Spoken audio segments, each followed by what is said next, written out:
Almost every part of the shark is taken advantage of. The tastiest meat comes from the young sharks. The skin is used for sandpaper, and the teeth, if they're big, are sold to tourists. But without a doubt, the part that yields the most profit is the fin. The fin is saved and later sold to Oriental traders who pay a fortune for it.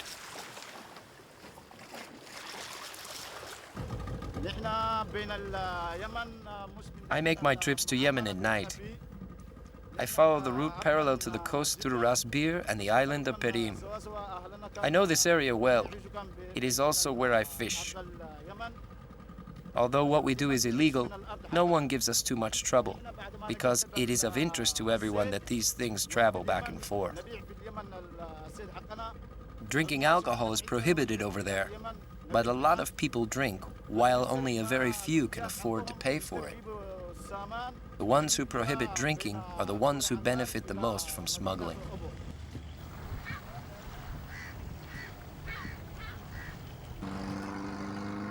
There is a lot of merchandise that is smuggled to and from the Red Sea.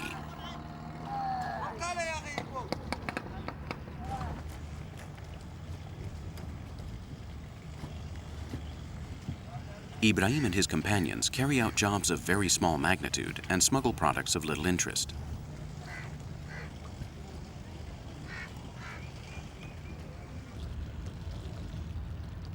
There are hundreds of fishermen and modest sea workers who earn extra income by smuggling.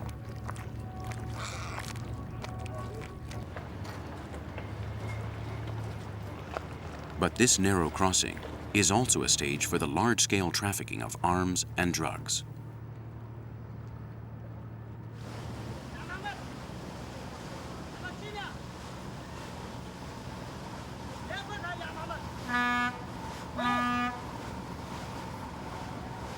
The United Nations spends $100 million a year trying to fight it, with hardly any results to show for it.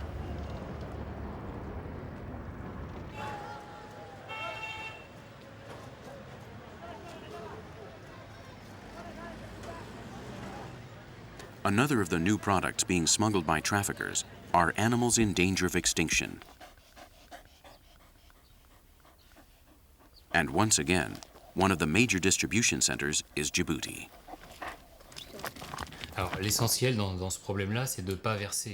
The main point of this problem is not compensating the traffickers when we stop them. The most important thing is to stop them and send them back to their country without any money, which is going to discourage them from smuggling again. These baby cheetahs were seized with the help of the Djibouti police. For several years now, there has been real progress in this field. These animals were seized by the police, and it is always done in the same way. The intermediary shows a Polaroid photograph of the animal, which usually is being held in the poorer neighborhoods of the city.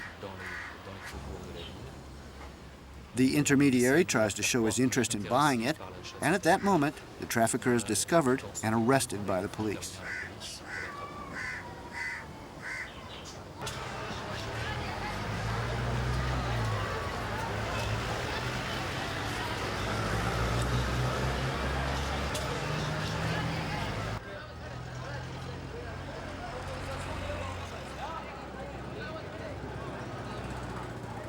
These animals originally come from the interior lands of Africa and end up at the mansions of rich Arab or Western businessmen.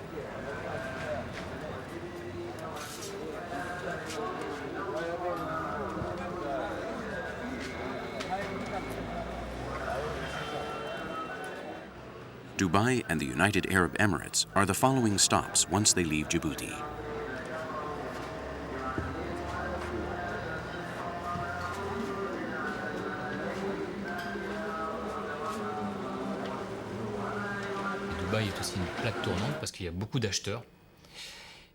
Dubai is the crux of the problem, because many buyers from the Arab world go there. Just a short time ago, they even proposed selling us a snow panther from the Himalayas. But what do they do with the animals? This is where there's a real problem. The government wants the animals to stay here.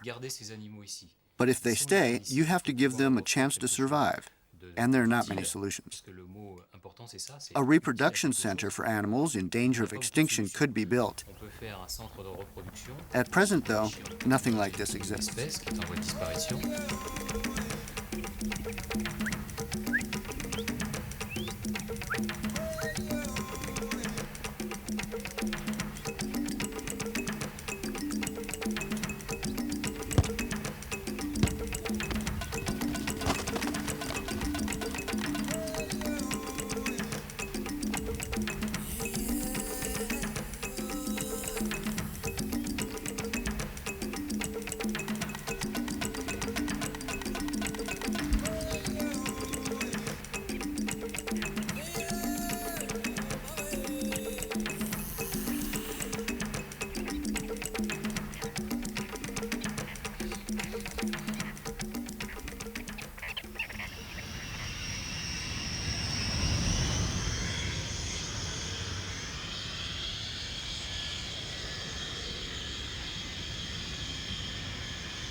Since they came into existence, the port and city of Djibouti have always been a key point for maritime trade, whether legal or illegal, between the Mediterranean and the Orient.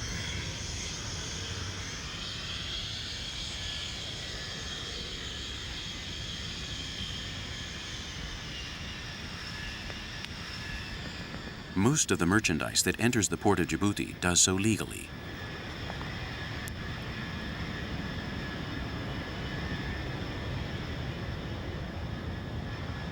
From there, the job of the intermediary begins, as he distributes each product in the right direction. Alcohol goes to the north. Cheap Chinese clothes head for Ethiopia and the interior of the continent. Perfumes and other luxury products are reserved for the wealthy classes of Eastern Africa.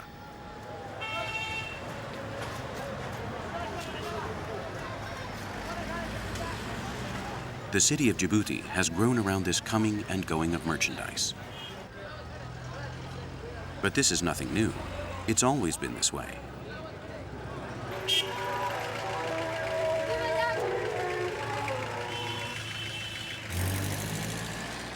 Due to its strategic location, Djibouti has always been a land favorable to easy profits, a kind of magnet for the exotic and prohibited merchandise of each time period. A perfect land for adventure that attracted men like Henri de Montfred, one of the biggest names in travel literature. His father was a very good friend of the painter Paul Gauguin, and this friendship opened his eyes to other worlds. In 1911, he left his wife and children and boarded a ship for Djibouti to begin a long life of adventures in Ethiopia and on the Red Sea and the Indian Ocean. He was a coffee, arms, and pearl dealer, a convert to Islam, a smoker of opium, and the author of more than 70 travel adventure books. He followed in the footsteps of Rimbaud, of Burton, and of many others who abandoned their comfortable lives in the pursuit of the perverse dream of prospering in faraway lands.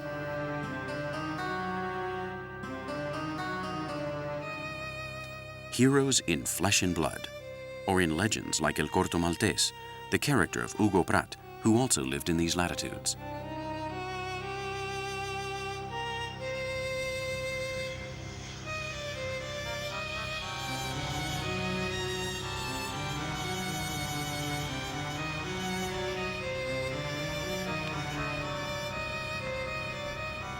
The years go by, and so do the centuries, but Djibouti continues to be what it has always been, a land favorable to adventure.